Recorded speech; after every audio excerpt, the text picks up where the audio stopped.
സൗദിയിലെ ദമാമിൽ കൊല്ലപ്പെട്ട തിരുവനന്തപുരം ബാലരാമപുരം സ്വദേശി അഖിൽ അശോക് കുമാറിന്റെ മൃതദേഹം നാട്ടിലേക്ക് കൊണ്ടുപോയി. കഴിഞ്ഞ മാസമാണ് അഖിൽ ദുരൂഹ സാഹചര്യത്തിൽ കൊല്ലപ്പെട്ടത്. സ്വദേശി പൗരനുമായുണ്ടായ അടിപിടിക്കിടെ സ്റ്റെയർകേസിൽ നിന്ന് വീണാണ് മരിച്ചത്. അടിപിടിയുണ്ടായ ഫ്ളാറ്റിൽ അഖിൽ എന്തിനെത്തി എന്നതിൽ ഇപ്പോഴും ദുരൂഹത തുടരുകയാണ്. ദമാമിലെ വാദിയയിൽ വെച്ചാണ് കഴിഞ്ഞ മാസം അഖിൽ കൊല്ലപ്പെട്ടത്.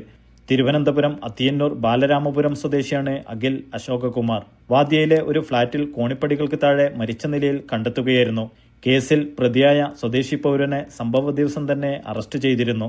ശരിക്കും പറഞ്ഞാൽ നമ്മൾ നന്ദി പറയേണ്ടത് അതിൻ്റെ ദൃക്സാക്ഷിയായ ഒരു സുഡാൻ പൗരനെയാണ്. കാരണം അദ്ദേഹം അത് കൃത്യമായിട്ട് റിപ്പോർട്ട് ചെയ്തതിൻ്റെ പേരിൽ മാത്രമാണ് ഇതൊരു കൊലപാതകമാണെന്ന് തെളിയുകയും ആ പ്രതികളെയൊക്കെ അറസ്റ്റ് ചെയ്യാൻ കഴിഞ്ഞതും. ആ ഭാഗങ്ങളെല്ലാം പോലീസ് വളരെ ഭംഗിയായി തന്നെ നിർവഹിച്ചിട്ടുണ്ട്. അതിന് പ്രത്യേകിച്ച് അവരെ അഭിനന്ദിക്കണം.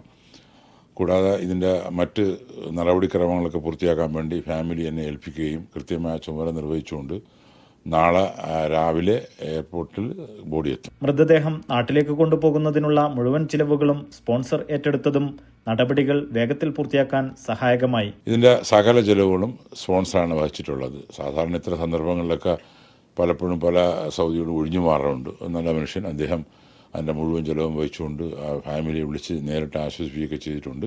അതിൻ്റെ നിയമ നടപടികളായിട്ട് മുന്നോട്ട് പോകാനായിട്ട് എന്ത് സഹായം വേണമെങ്കിലും പുള്ളി വാഗ്ദാനം ചെയ്തിട്ടുണ്ട്. AC ടെക്നീഷ്യനായ അഖിൽ 7 വർഷമായി ദമാമിലെ ഖത്തീഫിലായിരുന്നു ജോലി.